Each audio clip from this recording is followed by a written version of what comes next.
രാജ്യചരിത്രത്തിൽ ഏറ്റവും സമ്പന്നമായ വിവാഹത്തിന് മുംബൈ നഗരം സാക്ഷ്യം വഹിച്ചു. ശതകോടീശ്വരനായ മുകേഷ് അംബാനിയുടെ പുത്രൻ അനന്ത് അംബാനിയുടെ വിവാഹം വർണ്ണപ്പകിട്ടോടെ മുംബൈയിൽ ആഘോഷിച്ചു.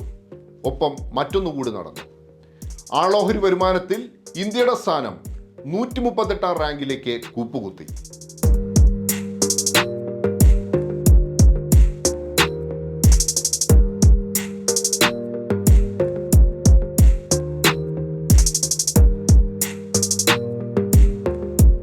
സമ്പത്തിന്റെ കാര്യത്തിൽ മുകേഷ് അംബാനി ഏറെക്കാലം ഒന്നാമനായിരുന്നു.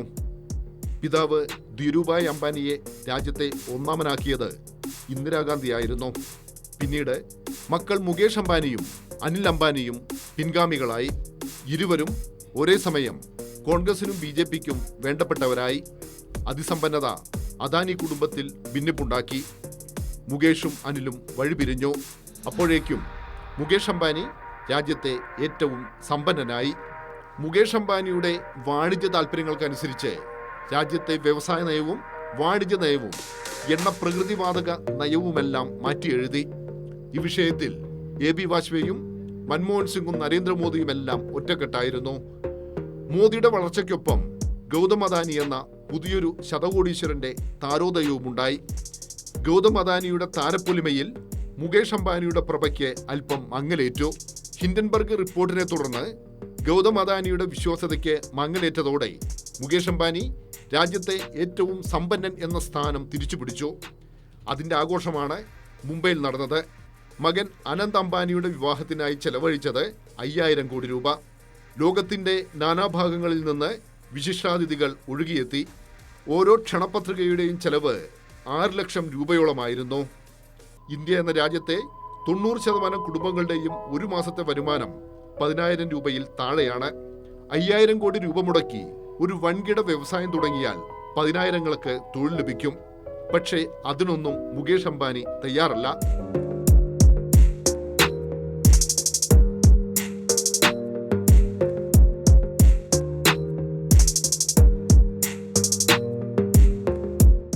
ഉദാരവൽക്കരണത്തിന് തുടക്കമിട്ടത് നരസിംഹറാവു ആയിരുന്നു. അന്ന് മൻമോഹൻ സിംഗ് ആയിരുന്നു ധനമന്ത്രി. സമഗ്ര മേഖലയിൽ നിന്നും സർക്കാർ പിന്മാറുക, എല്ലാ മേഖലകളിലും കുത്തക മുതലാളിമാർക്ക് സമഗ്രാധിപത്യം നൽകുക, അതോടെ രാജ്യത്ത് തൊഴിലവസരങ്ങൾ വർദ്ധിക്കുമെന്നും വികസനം ഉണ്ടാകുമെന്നുമാണ് ഉദാരവൽക്കരണത്തിന്റെ വക്താക്കൾ അവകാശപ്പെട്ടിരുന്നത്. എന്നാൽ സംഭവിച്ചത് മറിച്ചാണ്. ആഗോള വിശപ്പ് സൂചികയിൽ രാജ്യത്തിന്റെ സ്ഥാനം 111. പ്രതിശീർഷ വരുമാനത്തിൽ ഇന്ത്യയുടെ സ്ഥാനം ലോകത്ത് 138. IMFന്റെ റിപ്പോർട്ട് പ്രകാരം ഭൂട്ടാൻ, അൾജീരിയ, ടുണീഷ്യ, ലിബിയ എന്നീ രാജ്യങ്ങൾക്കെല്ലാം പിറകിലാണ് ഇന്ന് ഇന്ത്യ. രാജ്യത്ത് തൊഴിലവസരങ്ങൾ വർദ്ധിക്കുകയല്ല, കുറയുകയാണ് ചെയ്യുന്നത്. അസംഘടിത മേഖലയിൽ 2015-16 മുതൽ 2022-23 വരെയുള്ള കാലഘട്ടത്തിൽ നഷ്ടമായത് 16.45 ലക്ഷം തൊഴിലവസരങ്ങൾ. ഇന്ത്യയിലെ ഏറ്റവും കൂടുതൽ തൊഴിൽ നൽകിയിരുന്ന ഒരു മേഖലയാണ് അസംഘടിത മേഖല. എന്നാൽ കുറച്ച് കാലമായി സംഭവിച്ചുകൊണ്ടിരിക്കുന്ന ചില കാര്യങ്ങളുടെ ഒരു തുടർച്ചയാണത്.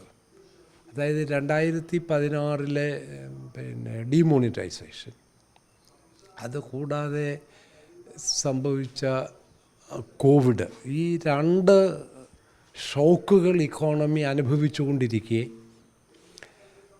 കൂടുതൽ തൊഴിൽ നൽകേണ്ടിയിരുന്ന ഇൻഫ്രാസ്ട്രക്ചർ മേഖലയിൽ അതിൻ്റെ പ്രവർത്തന രീതി ക്യാപിറ്റൽ ഇൻറ്റൻസീവായിട്ട് തുടരുകയും ചെയ്യുന്നു. അപ്പോൾ ഈ 3 കാര്യങ്ങൾ കൂടിച്ചേർന്നാണ് തൊഴിൽ രംഗം അല്ലെങ്കിൽ തൊഴിൽ സാധ്യതയെ കുറച്ചത്.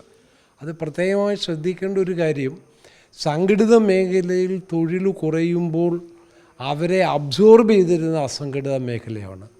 ഇപ്പോൾ ആ മേഖലയിൽ തന്നെ കുറയുന്നു എന്നുള്ളത് തുടർച്ചയായി പിന്തുടർന്നു വരുന്ന സാമ്പത്തിക നയങ്ങളുടെ ഒരു പ്രതിഫലനമാണ്. മൻമോഹൻ സിംഗ് തുടക്കമിട്ട നയങ്ങൾ കൂടുതൽ കോർപ്പറേറ്റ് പക്ഷവും തൊഴിലാളി വിരുദ്ധവുമായി നരേന്ദ്രമോദി നടപ്പിലാക്കിയപ്പോൾ ഈ നയങ്ങൾക്കെതിരെ രാജ്യത്ത് ശക്തമായ ചെറുത്തുനിൽപ്പുമുണ്ടായി. രാജ്യത്ത് ഉള്ളവനും ഇല്ലാത്തവനും എന്ന വ്യത്യാസമില്ലാതെ എല്ലാവർക്കും 3 നേരം ഭക്ഷണം കഴിക്കാൻ ശേഷിയുള്ള 2 സംസ്ഥാനങ്ങൾ മാത്രം. കേരളവും തമിഴ്നാടും. നീതി ആയോഗിന്റെ റിപ്പോർട്ട് പ്രകാരം സുസ്ഥിര വികസനത്തിൽ കേരളം വീണ്ടും ഒന്നാമതായി. കേരളത്തിൻ്റെ ഒരു വികസന അനുഭവം എന്ന് പറയുന്നത്, ഡെവലപ്മെൻറ്റ് എക്സ്പീരിയൻസ് എന്ന് പറയുന്നത് അന്താരാഷ്ട്ര തലത്തിൽ തന്നെ ശ്രദ്ധിക്കപ്പെട്ടിട്ടുള്ളതാണ്. അതായത് ആരോഗ്യ രംഗത്തും വിദ്യാഭ്യാസ രംഗത്തും ഈ അടുത്ത കാലത്ത് നോളജ് ഇക്കോണമി എന്ന കോൺസെപ്റ്റിലും കേന്ദ്രീകരിച്ചുള്ള വികസന പ്രവർത്തനങ്ങളുടെ ഫലമായിട്ടുണ്ടായ ഗുണമെന്ന് പറയുന്നത് നമ്മുടെ ഇവിടെ സംഘടിത മേഖലയിൽ തന്നെ തൊഴിലുണ്ടെന്നുള്ളത്. സർക്കാർ തന്നെ ഒരു വലിയ തൊഴിൽ ദാതാവാണ്. അതുകൂടാതെയാണ് ഈ മേഖലകളിൽ പ്രത്യേകിച്ച് നൈപുണ്യത്തിലും വിജ്ഞാന സൃഷ്ടിയിലും ഊന്നിക്കൊണ്ടുള്ള വികസന സമ്പ്രദായം ഉള്ളതുകൊണ്ട് സെൽഫ് എംപ്ലോയ്മെൻറ്റ് കൂടുന്നു.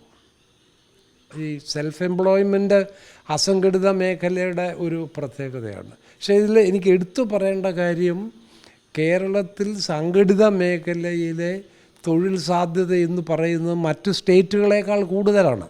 അതുകൂടാതെയാണ് അസംഘടിത മേഖലയിലും തൊഴിൽ സാധ്യത. ഞാൻ ഈ പറഞ്ഞ പോലെ ആ വികസന എക്സ്പീരിയൻസിൻ്റെ ഒരു പ്രത്യേകതയാണ്, പ്രത്യേകിച്ച് ഹെൽത്തിലും എഡ്യൂക്കേഷനിലും കൊടുക്കുന്ന പ്രാധാന്യം. വികസനം ഉണ്ടാവണമെങ്കിൽ രാജ്യത്തിന് ആവശ്യം അംബാനിമാരോ അദാനിമാരോ അല്ല. കേരളം എന്ന വികസന മാതൃക രാജ്യത്ത് എല്ലാ സംസ്ഥാനങ്ങളിലും നടപ്പിലാക്കുകയാണ് വേണ്ടത്.